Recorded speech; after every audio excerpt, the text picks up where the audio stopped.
بعد فأعوذ بالله السميع العليم وبوجهه الكريم وسلطانه القديم من الشيطان الرجيم من همزه ونفخه ونفسه بسم الله الرحمن الرحيم إنما يريد الله ليذهب عنكم الرجس أهل البيت ويطهركم تطهيرا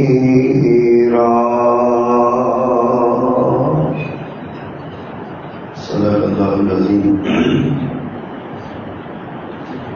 ہر قسم کی حمد و ثنا، تعریف و تسبیح، تکبیر و تحلیل، بڑائی، بزرگی، کبریائی کے سارے کلمات اللہ جل جلالہ کے لیے خاص ہیں،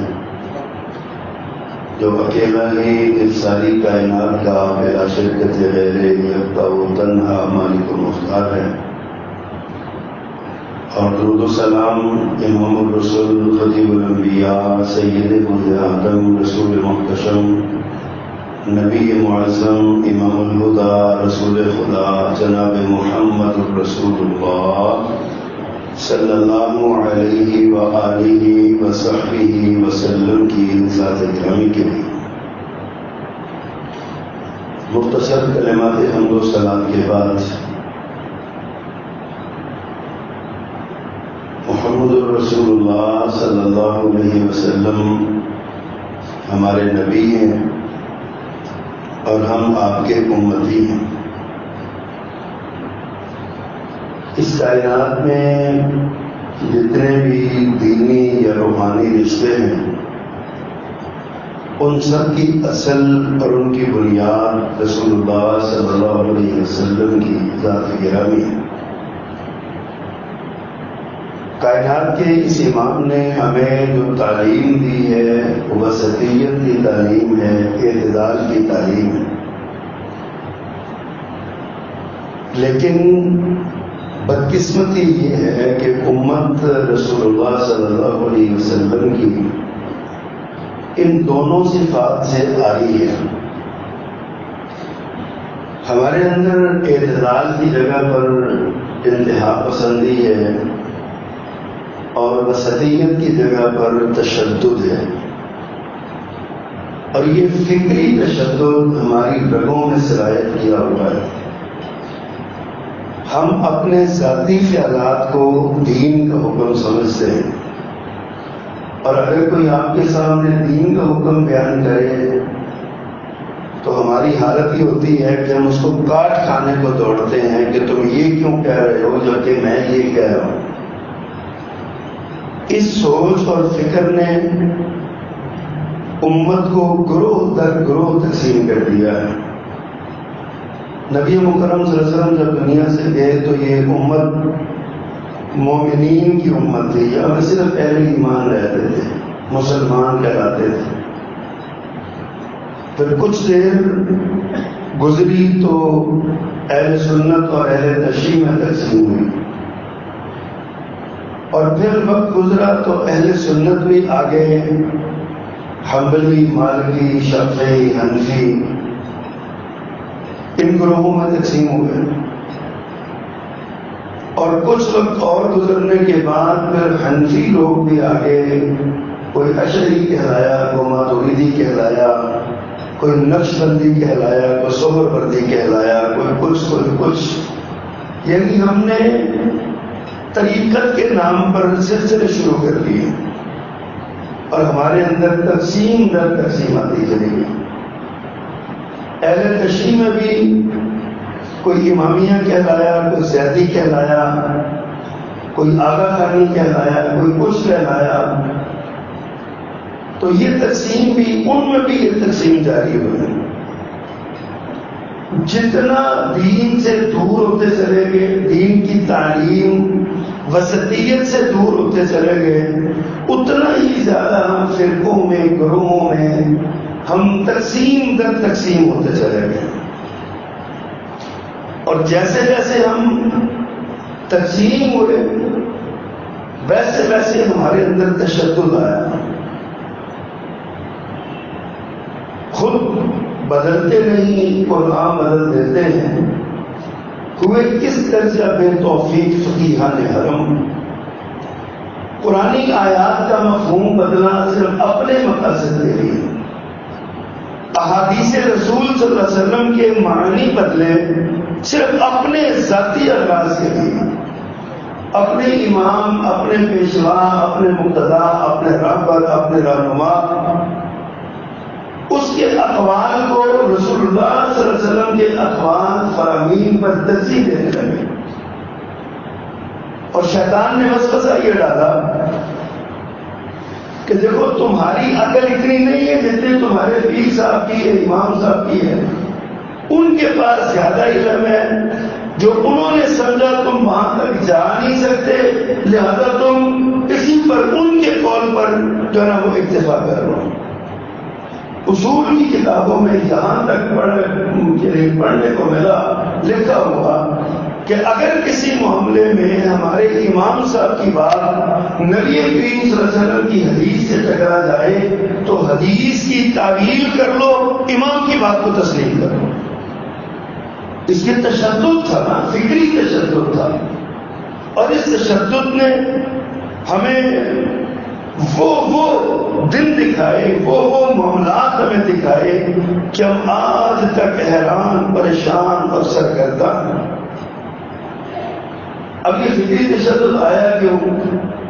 عام عوام میں یہ جو ہر بندہ ہو کے کسی کو گستاخی کا فتویٰ لگا کے ختم کر دیتا ہے نا، کسی کو توہین کا فتویٰ لگا کے اس کے بارے میں اس کو آگ میں جلا ڈالا، اس کو جناب گرفتار کروا دیا، عدالت سے سزا دلوا دی. اور پولیس اور انتظامیہ اور عدالتیں بھی خوف سے رہیں ان لوگوں سے. کبھی ہم نے غور کیا کہ یہ دن ہمیں دیکھنا کیوں پڑا؟ ایک طرف یہ انتہا ہے دین والے لوگ، اور ان کے ان رویوں سے مایوس ہو کے کچھ ایسے لوگ پیدا ہوئے جنہوں نے دین کا انکار کیا. انہوں نے کہا کہ یہ اگر دین ان لوگوں کا ہی دین ہے تو پھر ہم رہے اس دین سے، ہمیں نہیں چاہیے. وہ الہات کا شکار ہو گئے، بے دینی کا شکار ہو گئے، اور وہ اللہ سے دور ہو گئے، اللہ کے دین سے دور ہو گئے. اب دونوں طبقوں کا قصور کیا ہے کہ انہوں نے اصل دین پڑھا ہی نہیں. اصل جو قرآن و سنت ہے ان کی طرف انہیں رجوع ہی نہیں کیا.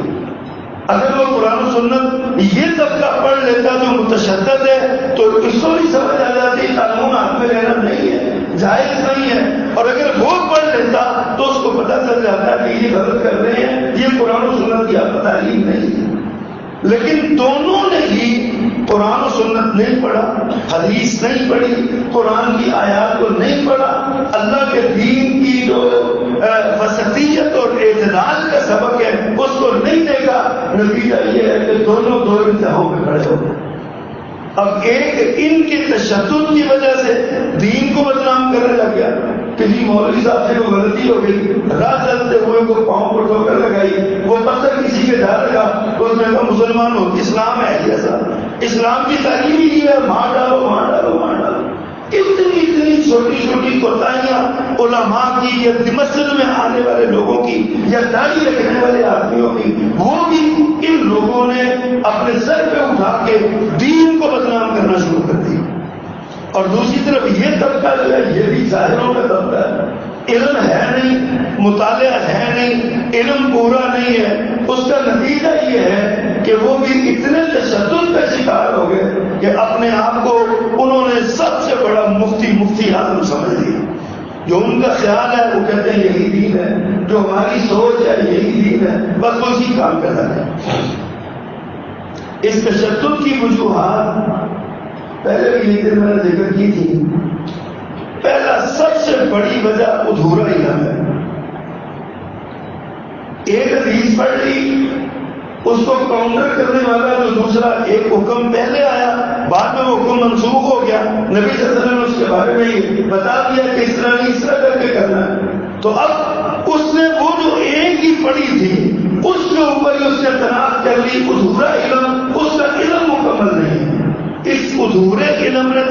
تشدد پیدا کیا، اور پھر حضور علم کو پورا نہ کرنے کی کوشش، یہ بھی فکری تشدد کا۔ ایک آدمی ایک بات بیان کرتا ہے، کہتے ہیں یہ معاملہ ایسے ہے، اب دوسرا آدمی اس کو بتاتا ہے کہ نہیں یار یہ ایسے نہیں ایسے ہے، حضور علم ہے نا اس کا، وہ اس کو پورا کر رہا ہے، وہ مان ہی نہیں رہا۔ عدم مطالعہ، وہ اس حضور علم کو پورا نہ کرنا، اس کے حالات اور واقعات پہ اس کے سیاق و سوال کو نہ سمجھنا، اب اس بات کو بنیاد بنا کے جو ہے نا وہ بھی اپنے اندر تشدد پیدا کر رہا ہے۔ اور تیسری جو سب سے بڑی وجہ جو ہے نا وہ ہے کسی کی نفرت یا محبت میں غلو کرنا۔ نبی مکرم صلی اللہ علیہ وسلم نے غلو کرنے سے منع فرمایا، اپنی ذات کے بارے میں بھی کرنے سے منع فرمایا۔ صحابی رسول آتے ہیں کہتے ہیں اللہ کے مکرم عجب، اللہ کے پیغمبر ہم عجب میں جاتے ہیں تو وہاں کے لوگ اپنے بادشاہوں کو سجدہ کرتے ہیں، آپ ہمیں اجازت دیجیے، آپ سید الانس والجن ہیں، امام کائنات ہیں، امام النبیین ہیں، خطیب الانبیاء ہیں، آپ کا مقام سب سے زیادہ ہے، آپ اجازت دیجیے ہم آپ کو سجدہ کریں گے۔ اللہ کے رسول صلی اللہ علیہ وسلم کیا ارشاد فرماتے ہیں؟ فرماتے ہیں اللہ کے سوا کسی کو سجدہ جائز نہیں۔ اگر اللہ کے سوا کسی کو سجدہ جائز ہوتا تو میں بیوی کو حکم دیتا روزانہ اپنے شوہر کو سجدہ کرتی، میں تو بیوی کو نہیں کہتا کہ وہ سجدہ کرے، تم مجھے کیوں سجدہ کرو گے؟ میں اجازت نہیں دیتا تمہیں۔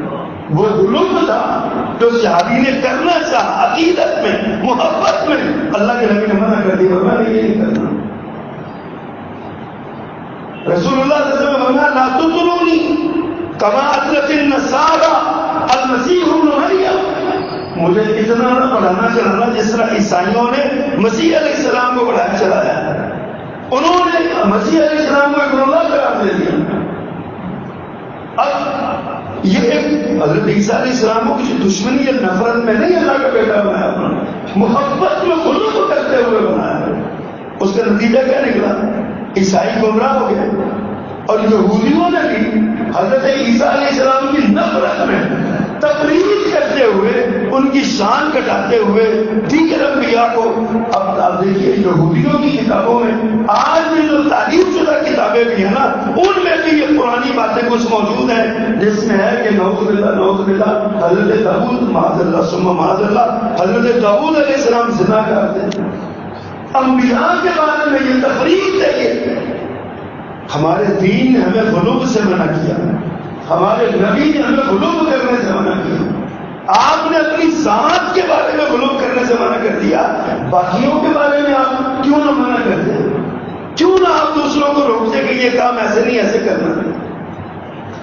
لیکن ہماری محبت اس وقت تک مکمل ہی نہیں ہوتی جب تک ہم کرے غیر غیر بت کی پوجا تو کافر، جو مانے کواکب میں کرشمہ تو کافر، جو ٹھہرائے بیٹا خدا کا تو کافر، مگر مومنوں پر کشادہ راہیں، پرستش کرے شوق سے جس کی چاہیں، نبی کو جو چاہیں خدا کر دکھائیں، اماموں کا رتبہ نبی سے بڑھائیں، نہ تو دین میں کچھ خلل اس سے آئے، نہ ایمان بگڑے نہ اسلام جائے۔ ورنہ حالی نے کیا خوبصورت بچہ کہتا ہمارے حالات کا، ہم جو بھی زیادہ کرتے ہیں چونکہ مسلمان ہیں۔ اور یہ ایک خاص ایک طبقہ ہے جس نے عقیدت میں غلو کو دین کا حصہ بنا دیا، محبت میں غلو کو دین کا حصہ بنا دیا۔ حالانکہ ایک مسلمان کے لیے اصل منبع معلومات یہ قرآن ہے، یہ حدیث ہے۔ اللہ نے خود قرآن میں ارشاد فرمایا وَإِن تَنَازَعْتُمْ فِي شَيْءٍ فَرُدُّوهُ إِلَى اللَّهِ وَالرَّسُولِ، یہ قانون بیان کر دیا ہے کہ اگر تمہارا کسی بات میں کسی معاملے میں جھگڑا ہو جائے فَرُدُّوهُ إِلَى اللَّهِ وَالرَّسُولِ، اللہ اس کے رسول کی طرف لوٹا دو، اللہ اس کے رسول سے پوچھ لو۔ حضرت عمر رضی اللہ تعالیٰ عنہ نے قانون بنا دیا، امیر المؤمنین تھے، خلیفۃ المسلمین تھے، کہ آج کے بعد کوئی حج تمتع نہیں کرے گا، حج قران کرو یا حج افراد کرو، حج تمتع نہیں کرنا۔ اللہ اکبر، حج تمتع آپ جانتے ہیں کرنے والے حج اور عمرہ بندے کرتے ہیں، عمرہ کر لیا، احرام کھول دیا، دوبارہ پھر حج کا احرام باندھ لیا، آسانی ہے۔ حضرت عمر نے کہا لوگ حج تمتع کر کے چلے جاتے ہیں، پھر مکہ جو ہے نا وہ بے آباد ہو جاتا ہے، ویران ہو جاتا ہے، کم لوگ آتے ہیں، لہذا آپ حج کر کے جاؤ، عمرے کے لیے تمہارا ہو، قانون بنا دیا۔ حضرت عمر کے اپنے بیٹے عبداللہ رضی اللہ عنہ کھڑے ہوئے، احرام باندھا اور کہا لبیک اللہم لبیک بالحج والعمرہ، حج تمتع کا احرام اس کی نیت کی، احرام باندھا۔ لوگوں نے کہا تیرے بابا نے قانون بنایا ہے، تیرے والد نے قانون بنایا ہے کہ کوئی حج تمتع نہیں کر سکتا۔ حضرت عبداللہ نے جواب دیا دین میرے بابا کا نہیں ہے، جس نبی پر دین آیا اس نے تمتع کی اجازت دی، تو میں کیسے مان لوں؟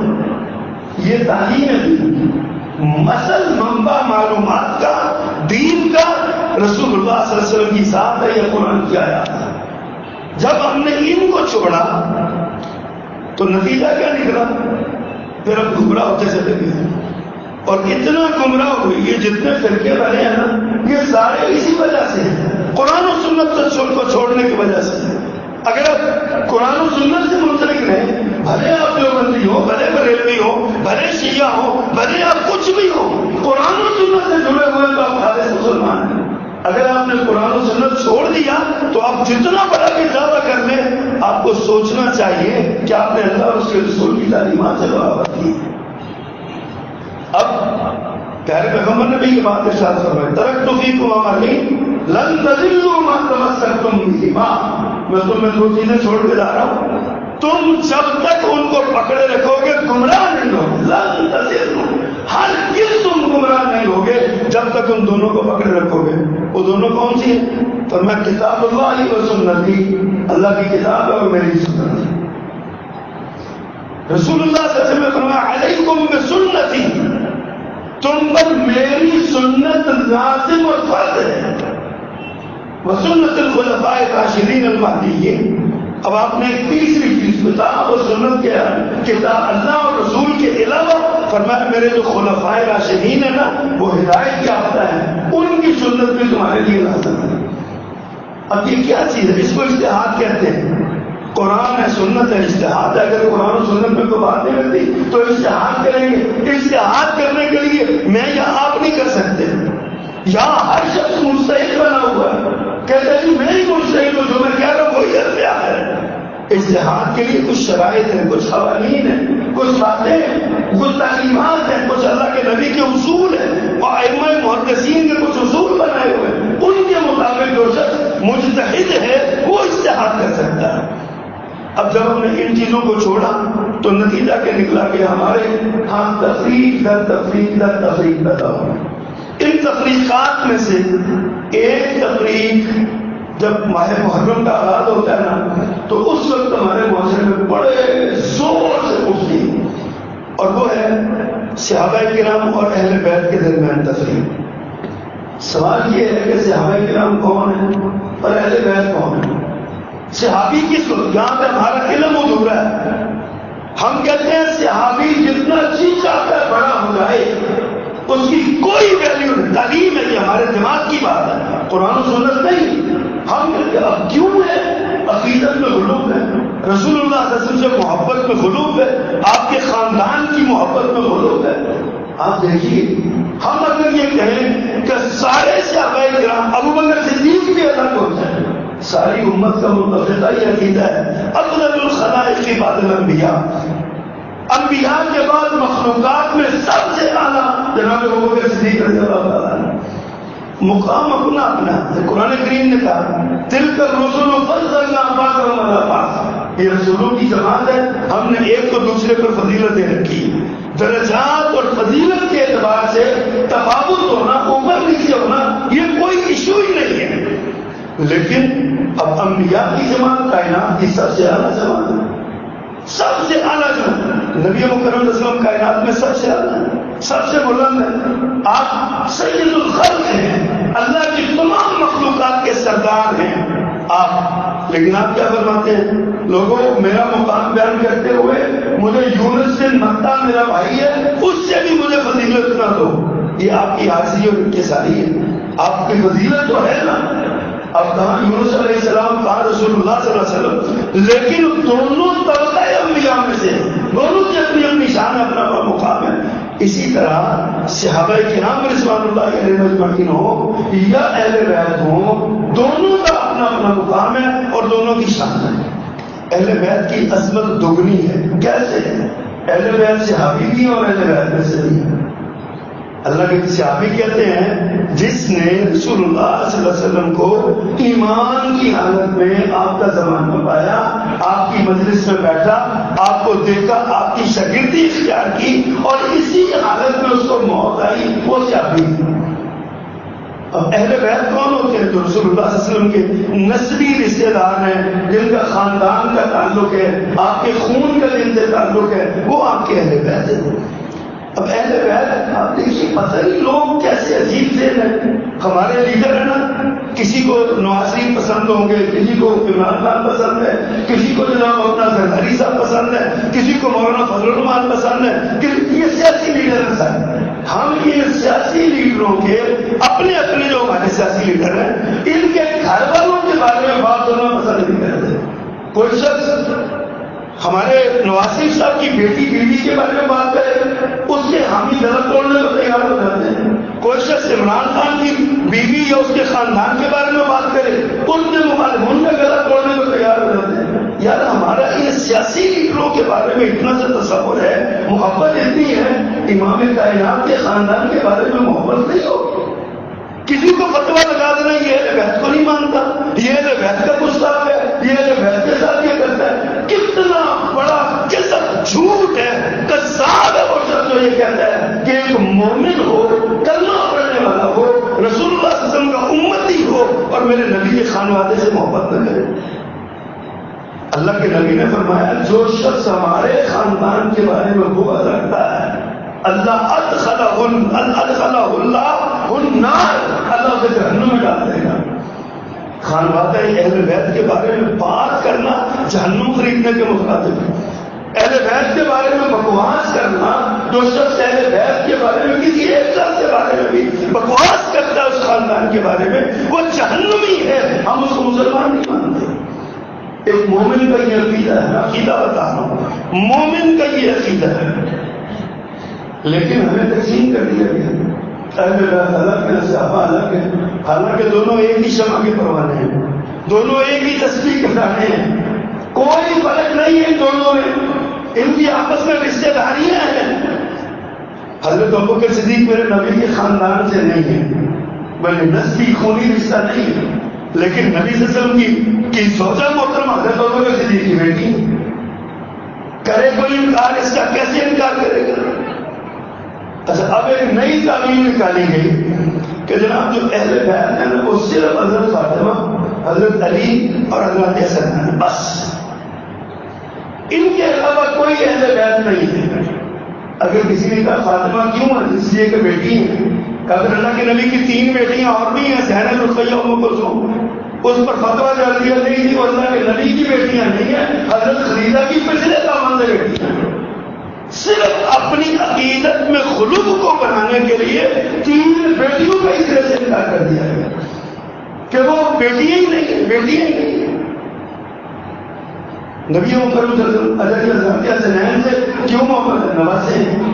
اللہ کے پیغمبر فرماتے ہیں ایک ہار آیا میرے پیغمبر کے بعد، فرمایا میں اپنے گھر والوں میں سے سب سے مجھے جو پسند ہے نا، میں اس کے گلے میں یہ ہار ڈالوں گا۔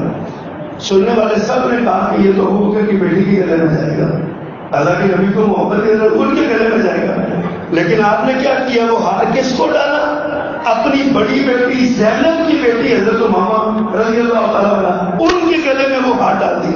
آپ کو اپنے اہل بیت میں سے سب سے زیادہ محبت امامہ سے آپ نے بیان فرمائی کہ جس سے مجھے سب سے زیادہ محبت ہوگی میں اس کے گلے میں ہاتھ ڈالوں گا۔ آپ نے امامہ بنت زینب بنت رسول اللہ صلی اللہ علیہ وسلم کے جو ہے وہ گلے میں ہاتھ ڈال دیا۔ یہ وہی امامہ ہے جو بچپن میں رسول اللہ صلی اللہ علیہ وسلم کے تلے پہ چل جایا کرتی تھی، آپ نماز پڑھا کرتے تھے، آپ سجدہ لمبا کر لیتے تھے، امامہ کو اتارا نہیں کرتے تھے، اور آپ جب امامہ رضی اللہ تعالیٰ عنہ جوان ہوئی، بڑی ہوئی، حضرت فاطمہ کا انتقال ہونے لگا نا، حضرت فاطمہ رضی اللہ تعالیٰ عنہ نے حضرت علی کو وصیت کی کہ میرے انتقال کے بعد میری بھانجی امامہ سے شادی کرے، اور حضرت علی رضی اللہ تعالیٰ نے شادی کی۔ خالہ اور بھانجی بیک وقت نکاح میں نہیں رہ سکتی. طلاق ہو جائے کہ فوت ہو جائے تو ان دونوں میں سے کوئی ایک تو دوسرے سے نکاح ہو سکتا ہے. رسول اللہ صلی اللہ علیہ وسلم کی بیٹی نے خود وصیت کی کہ میری بہن کی بیٹی سے علی تم شادی کر لینا. یہ رشتہ داریاں نہیں، یہ تعلق نہیں ہے، اہل بیت ہے یہ سارے. حضرت زینب کے بیٹے حضرت امامہ کے بھائی ایک علی بن ابی العاص رضی اللہ تعالیٰ. یہ کون ہے؟ اللہ کے نبی نے جب مکہ فتح کیا نا تو بیت اللہ میں اب داخل ہوئے بت گرائے. آپ نے ایک چھوٹے بچے کو اپنے کندھوں پہ اٹھایا کہ یہ بت گراؤ. وہ بچہ کون تھا؟ وہ علی بن ابی العاص میرے پیغمبر کا نواز تھا. لوگوں نے اس علی بن ابی العاص کو علی بن ابی طالب بنا دی. کہا کہ آپ نے حضرت علی بن ابی طالب جو آپ کے چچا بھائی اور آپ کے داماد تھے حضرت فاطمہ کے شوہر تھے ان کو اپنے کندھوں پہ اٹھا کے جو بت گرایا. حالانکہ حقیقت میں وہ حضرت علی بن ابی العاص رضی اللہ تعالیٰ عنہ. سوچنے والی بات ہے کہ یہ کیوں ایسا ہوا. اور آج ہمیں یہ پتہ ہی نہیں ہے. قرآن ہمیں بتاتا ہے لیکن ہم قرآن پڑھتے نہیں. اہل بیت کون ہے؟ قرآن کریم نے حضرت موسیٰ علیہ السلام کا ذکر کرتے ہوئے کہا وَسَارَ بِأَهْلِهِ، وہ اپنی اہلیہ کو اپنی گھر والی کو لے کے وہ چلا. تو یہاں اہل کا لفظ بولا. کون ہے اہل؟ حضرت موسیٰ علیہ السلام کی تو کوئی بیٹی بھی نہیں تھی، داماد بھی نہیں تھا. اس وقت تو اکیلی آپ کی زوجہ محترمہ بیوی تھی. وَسَارَ بِأَهْلِهِ، جمیع مفسرین نے اس بات پر اتفاق کیا یہاں سارا بِأَهْلِهِ سے مراد حضرت موسیٰ علیہ السلام کی زوجہ ہے جو شعیب علیہ السلام نے دی تھی. ان کو بیٹی دی تھی، نکاح کیا تھا. حضرت ابراہیم علیہ السلام کا ذکر ہوا جب فرشتوں نے آ کے دل پر بتایا نا اللہ آپ کو اسحاق دے گا، اسحاق کے بعد یعقوب جو ہے نا وہ بیٹا دیں گے. تو حضرت ابراہیم علیہ السلام کی بیوی جو زوجہ محترمہ تھی نا حضرت سارا کو پریشان ہو گئی. کہتی ہیں کہ مجھے کیسے بیٹا ملے گا؟ بوڑھی ہو گئی ہوں، یہ میں بوڑھی ہوں، یہ میرا شوہر بوڑھا ہو گیا ہے، میں 5 اولاد کیسے ملے گی؟ تو انہوں نے فرشتوں نے جواب میں کیا کہا؟ قالوا اتعجبین من امر اللہ، اللہ کے امر سے، اللہ کے امر سے آپ کو تعجب ہو رہا ہے. بڑی عجیب بات ہے. رحمت اللہ وبرکاتہ علیکم اہل البیت. قرآن کہتا ہے رحمت اللہ وبرکاتہ علیکم اہل البیت، اے گھر والوں اللہ کی رحمت اور برکتیں تم پر. یہاں اہل بیت سے کون مراد ہے؟ اہل بیت سے سب سے پہلی مراد اہلیہ ہوتی ہے، بیوی ہوتی ہے، زوجہ ہوتی ہے. یہاں اہل بیت سے ساری بیویوں کو نکال دیا گیا. اور یہ جو آیت پڑھی جاتی ہے نا اہل بیت کے حوالے سے نبی کریم صلی اللہ علیہ وسلم جو میں نے آغاز خطبہ میں پڑھی ہے، یہ سورۃ احزاب 22ویں پارے کا پہلا ہی صفحہ ہے، اس پر یہ آیت ہے. آپ دیکھیے اس آیت کے آگے پیچھے آغاز کیسے ہوتا ہے. وَمَن يَقْنُتْ مِنكُنَّ لِلَّهِ وَرَسُولِهِ وَتَعْمَلْ صَالِحًا صَالِحًا، آپ کی ازواج کو مخاطب ہے. دوسری آیت ہے یا نساء النبی لستن کاحد من النساء ان اتقیتن فلا تخضعن بالقول، ازواج النبی سے خطاب ہے. آگے اگلی آیت ہے وَقَرْنَ فِي بُيُوتِكُنَّ وَلَا تَبَرَّجْنَ تَبَرُّجَ الْجَاهِلِيَّةِ الْأُولَىٰ وَأَقِمْنَ الصَّلَاةَ وَآتِينَ الزَّكَاةَ وَأَطِيعْنَ اللَّهَ وَرَسُولَهُ. اہل بیت کو، ازواج مطہرات کو خطاب ہے. اسی آیت میں آگے جملہ ہے انما یرید اللہ لیذهب عنکم الرجس اہل البیت، اللہ پاک ہے اہل بیت تم سے ساری پلیدیاں دور کرنا چاہتا ہے. یہ اللہ تعالیٰ کا فرمان ہے. اچھا جب یہ آیت اتری ام المومنین سیدہ ام سلمہ رضی اللہ عنہا کے گھر میں اتری، حضرت فرماتی ہیں کہ میرے گھر میں یہ آیت اتری تھی تو میں نے اللہ کے رسول اس وقت آپ نے اتفاق سے حضرت فاطمہ بھی آئی ہوئی تھی، پھر حسنین بھی آ گئے رضی اللہ عنہما، پھر حضرت علی بھی آ گئے. آپ نے ایک چادر لی ہوئی تھی، اس چادر میں ان سارے بچوں کو آپ نے داخل کیا اور فرمایا اللہم ہؤلاء اہل بیتی، اللہ یہ میرے اہل بیت ہے. ام المؤمنین ام سلمہ فرماتی ہیں اللہ کے پیغمبر کیا میں نہیں، میں آپ کے اہل بیت میں سے نہیں؟ آپ نے فرمایا تم تو ہو ہی، تم تو میرے گھر میں ہو، تم تو ہو ہی اہل بیت میں سے، یہ بھی میرے اہل بیت میں سے. حدیث صحیح، حدیث صحیح. حضرت ام سلمہ رضی اللہ تعالیٰ نے یہ فرماتی اللہ اکبر.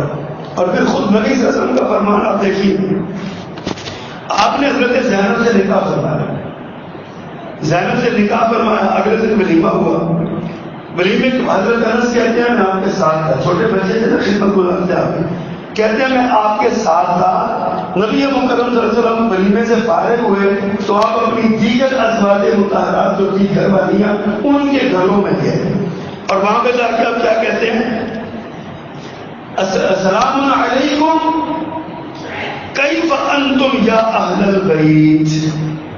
حضرت انس فرماتے ہیں، صحیح مسلم کی روایت ہے، حضرت انس فرماتے ہیں اللہ کے پیغمبر جب گھروں میں جاتے تو سلام کرتے، سلام علیکم کیف انتم یا اہل البیت، اے گھر والوں تم کیسے ہو، اہل بیت تم کیسے ہو۔ کن کو مخاطب کیا جا رہا ہے؟ ازواج کو، بیویوں کو۔ فیقولون بخیر یا رسول اللہ، بیوی لڑکی اللہ کے مطلب خیریت سے۔ اگلا سوال وہ کرتی کیف وجدت اہلک، آپ نے اپنی نئی زوجہ محترمہ نئی بیوی کو کیسا پایا، اس کا اخلاق، حسن و جمال، کردار، گفتگو آپ نے کس طرح محسوس کی؟ آپ نے خیر بہت بہتر، وہ بھی بہت بہتر۔ اللہ کے رسول اپنی ازواج کو اہل بیت کہہ رہے ہیں اور ہم نے عقیدت میں غلو کرتے ہوئے ساری ازواج کو اہل بیت سے نکال دی۔ ہم نے کہا کہ نہیں صرف ایک ہی ہے۔ حضرت عائشہ رضی اللہ تعالیٰ عنہ پہ تہمت لگی، آپ پریشان ہوئے، وہ بڑا لمبا واقعہ ہے، واقعہ عفت جس کو کہتے ہیں، آپ نے اکثر سنا ہوگا۔ اس میں آخر میں جب بات اخیر میں پہنچی نا، جب حالات بہت بگڑ گئے تو میرے آقا نے مسجد کے ممبر پہ بیٹھ کے خطبہ ارشاد فرمایا۔ آپ نے اس خطبے میں ارشاد فرمایا، یا معاشر المسلمین، اے مسلمانوں کی جماعت، من یعصرونی من رجل قد بلغنی اذاہ فی اہل بیتی، میری حمایت کون کرے گا اس شخص کے مقابلے میں جس نے مجھے میرے گھر والی کے بارے میں اذیت میں ڈالا ہے، مجھے مشقت میں ڈالا میری گھر والی کے بارے میں، مجھے اذیت دی ہے، تکلیف پہنچائی ہے، میرا حامی اور مددگار کون ہوگا؟ فواللہ ما علمت علی اہلی الا خیرا، اور اللہ کی قسم میں نے اپنی بیوی پر کوئی خیر کے سوا کچھ نہیں دیکھا۔ اپنی بیوی، اللہ کے پیغمبر اپنی ازواج کو اہل بیت کہتے ہیں اور ہم کہتے ہیں کہ نہیں ایسا نہیں ہے۔ پھر اہل بیت میں صرف ازواج ہی نہیں، بیٹیاں بھی ہیں، چاروں بیٹیاں آپ کے اہل بیت ہیں، ان چاروں بیٹیوں کے شوہر آپ کے اہل بیت ہیں، ان چاروں بیٹیوں کی اولادیں آپ کے اہل بیت ہیں، نواسے ہو یا نواسیاں ہو، یہ آپ کے اہل بیت ہیں۔ لیکن آپ نے کبھی حضرت حسنین رضی اللہ عنہما کے سوا کسی کے بارے میں سنا کہ یہ بھی اہل بیت ہے؟ کبھی امامہ کے بارے میں، کبھی حضرت علی بن ابی طالب کے بارے میں رضی اللہ عنہ آپ نے سنا ہوگا، حضرت رقیہ، حضرت عثمان کی جو پہلی دولت، ان کے ایک بیٹے تھے عبداللہ، ان کے بارے میں بعض مورخین نے لکھا کہ ان کی نسل آج بھی جاری ہے، کہ جتنے عثمانی کہلاتے ہیں یہ وہی سے چل رہی ہے یہ نسل سارا۔ لیکن سر ان کا کبھی ذکر نہیں کیا ہم نے۔ اس سے بھی آگے بڑھ کے حضرت زید سے رضی اللہ عنہ، زید بن ثابت سے کسی ان کے شاگرد نے سوال کیا کہ اہل بیت کون ہیں؟ آپ کی بیویاں ہیں؟ ان کا بالکل ہیں۔ بیٹیاں ہیں؟ کہا جی بالکل ہیں۔ حضرت زید فرماتے ہیں کہ میں آپ کو بتاؤں آپ کی جو اہل بیت ہے وہ کون ہے؟ فرمایا ہر وہ بندہ، ہر وہ خاندان جس پر صدقہ حرام ہے وہ اہل بیت میں شامل ہے، وہ اہل بیت میں شامل ہے۔ پوچھا گیا وہ کون ہے؟ کہا آل علی و آل عقیل و آل جعفر و آل عباس رضی اللہ عنہم، علی رضی اللہ تعالیٰ کی اولاد، حضرت عقیل کی اولاد، حضرت جعفر کی اولاد اور حضرت عباس رضی اللہ تعالیٰ کی اولاد۔ آپ کے چچا تھے نا عباس، ان کی عبداللہ ابن عباس ان کے بیٹے ہیں۔ اچھا، اب عبداللہ ابن عباس کے بارے میں ایک بڑی خوبصورت بات سیرت نگاروں نے کی۔ ان کے استاد تھے حضرت زید بن ثابت۔ ایک دن حضرت زید بن ثابت گھوڑے پر سوار ہوئے اپنے پہ، تو حضرت عبداللہ ابن عباس نے گھوڑے کی لگام پکڑ لی۔ حضرت زید نے منع کیا، بھائی پیچھے ہٹو، پیچھے ہٹو، کیوں کر رہے ہو ایسا؟ حضرت عبداللہ ابن عباس کو حبر الامہ کہا جاتا ہے، امت کا سب سے بڑا عالم۔ فرماتے ہیں کہ ہمیں حکم دیا گیا ہے اپنے علماء کا ایسا احترام کریں، اپنے علماء کا احترام ایسے کریں، ان کی سواری کی لگام پکڑ کے غلام کی طرح آگے چلیں۔ کون کہہ رہے ہیں؟ عبداللہ ابن عباس مفسر قرآن حبر الامہ، میرے پیغمبر کے طریقہ کیا تھا؟ کہہ کس کو رہے ہیں؟ حضرت زید بن ثابت کو، جو اللہ کے رسول کے آزاد کردہ غلام ہے۔ اب یہ تو حضرت زید تو اہل بیت میں سے نہیں، آپ نے کیا حضرت عبداللہ ابن عباس نے یہ بات فرمائی نا، تو حضرت زید سواری سے اترے، فرمایا اپنا ہاتھ مجھے دے۔ حضرت عبداللہ نے اپنا ہاتھ نکالا، حضرت زید نے اس ہاتھ کو بوسہ دیا، چوما۔ حضرت زید پوچھتے ہیں کیوں کیا؟ کہا ہمیں حکم ہے کہ اہل بیت رسول کا ایسے احترام کریں، ہمیں یہ حکم ہے کہ اہل بیت رسول کا ایسے احترام کریں۔ انہوں نے کہا کہ ہمیں ایسے حکم ہے علماء کا ایسے احترام کریں، اور ہم کہتے ہیں کہ ان کو فرق پڑ گیا تھا، وہ الگ تھے، وہ الگ تھے، یہ الگ تھے، وہ الگ۔ عجیب بات، زید بن ثابت انصاری صحابی ہیں، زید بن ثابت صحابی ہیں، حضرت عبداللہ ابن عباس آل عباس میں سے ہیں، آل رسول میں سے ہیں، اہل بیت میں سے ہیں، وہ اس کی لگام پکڑ رہے ہیں، وہ اس کا ہاتھ سن رہے ہیں۔ یہ محبتیں ہم کیوں ذکر نہیں کرتے اس وقت؟ اور پھر آل بیت جو اہل بیت ہے رسول اللہ صلی اللہ علیہ وسلم کے، ان کا ادب کرنا فرض ہے، جس طرح نماز پڑھنی فرض ہے۔ مومن کا عقیدہ ہے، مومن جس نے قرآن و سنت پڑھا وہ اہل بیت کے بارے میں بدزبانی نہیں کر سکتا۔ اہل بیت بدزبانی کی تو بات اپنے دل میں بھی کوئی بات نہیں لا سکتا۔ اللہ اکبر۔ نبی مکرم صلی اللہ علیہ وسلم نے خم کے مقام پر نا، غدیر خم جس کو کہتے ہیں، بڑا شور ہے اس کا جناب، اس میں حضرت رسول کریم صلی اللہ علیہ وسلم نے کئیوں نے اتنا جھوٹ بولا، اليوم اکملت لکم والی آیت غدیر خم میں اتار دی، حالانکہ یہ جو 9 الفاظ تو مکہ میں اتری جو گئی، لیکن 11 الفاظ کو یہ ہوتا ہے، 11 ذی الحج کو اتری تھی میدان عرفات میں، اور اس کو اتار دیا وہاں پہ، جناب وہاں اتری، وہاں اللہ کے رسول صلی اللہ علیہ وسلم نے خطبہ دیا۔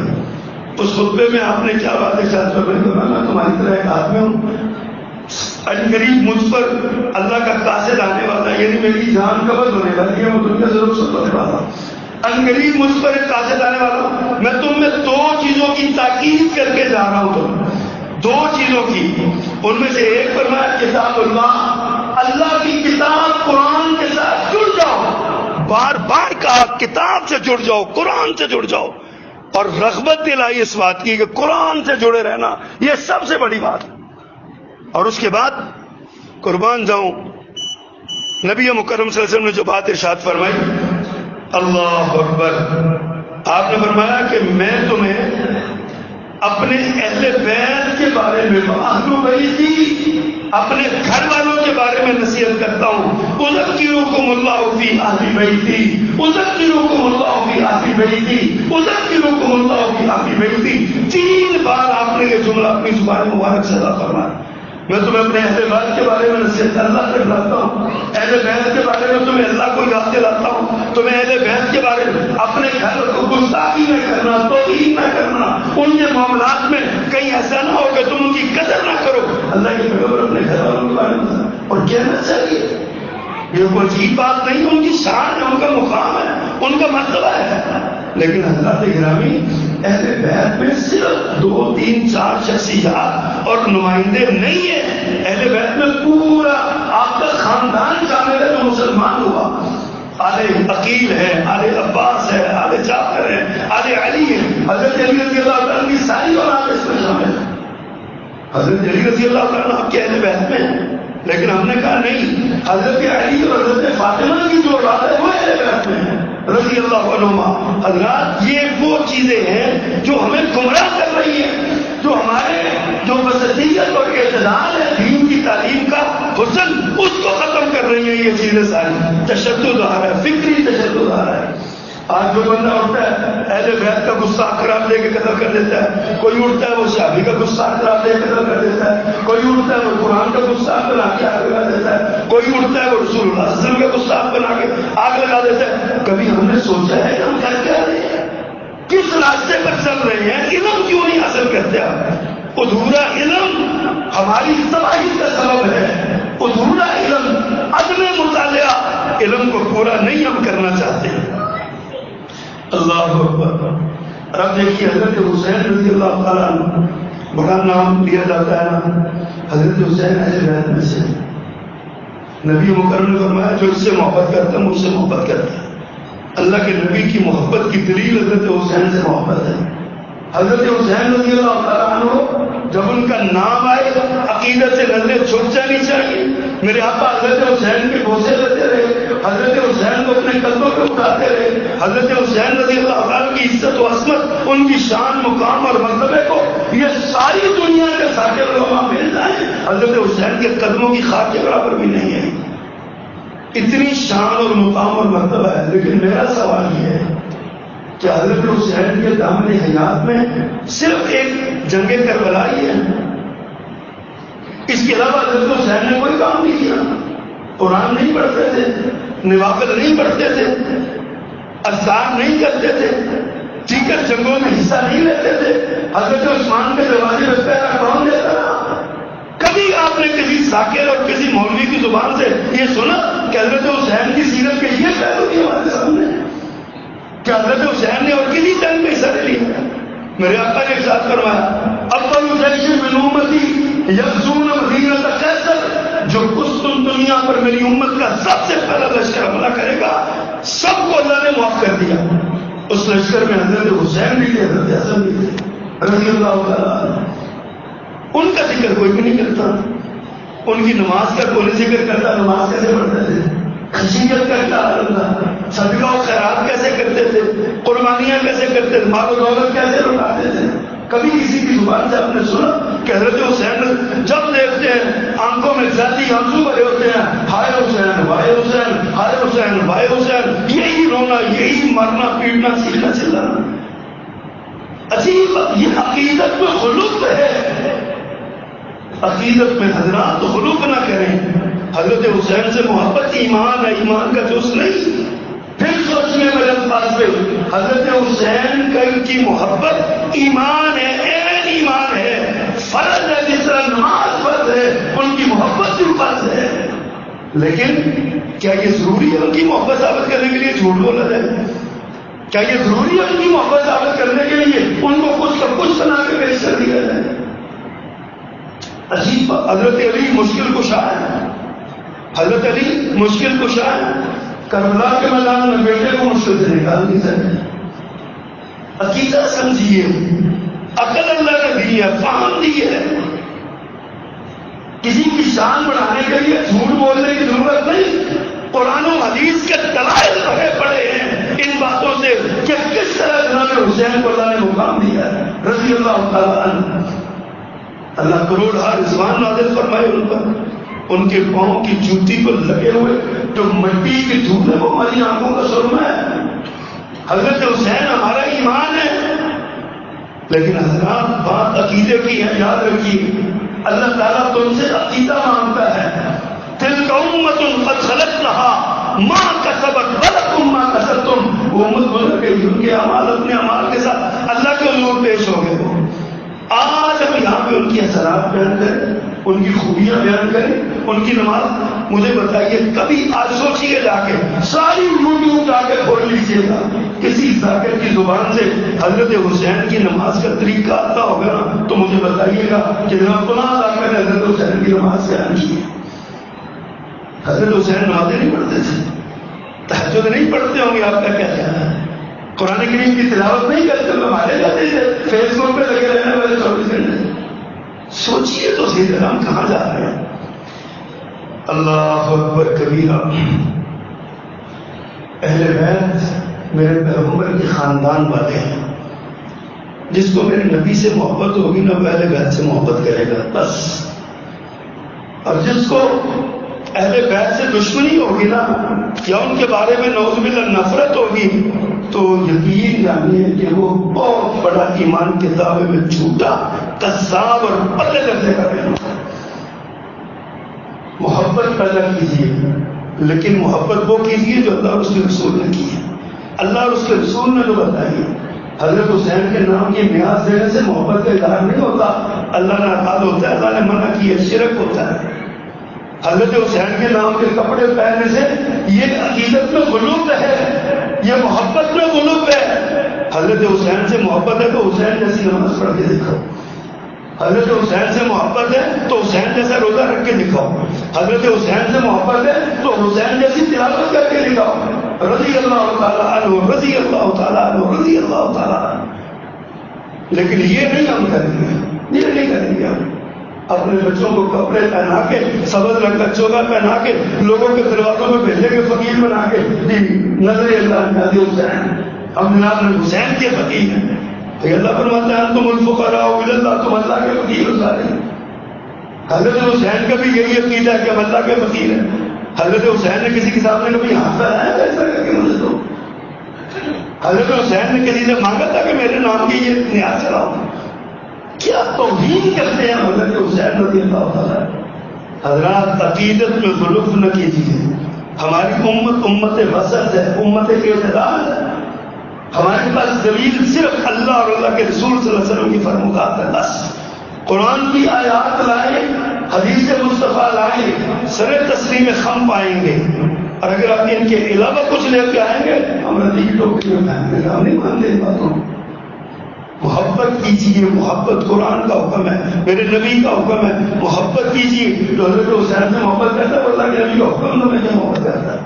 فرمایا ہما ریحانۃ آیا، یہ دونوں جنت کے پھول ہیں، جنت کے پھولوں سے محبت کیجیے، جنت کے جوانوں کے سردار ہیں، محبت کیجیے، لیکن محبت میں غلط نہ کیجیے۔ اللہ ہمیں عقل بھی عطا فرمائے، سمجھ بھی عطا فرمائے، اور ادھورے علم کو اللہ مکمل کرنے کے لیے توفیق دے۔ وما علینا الا البلاغ۔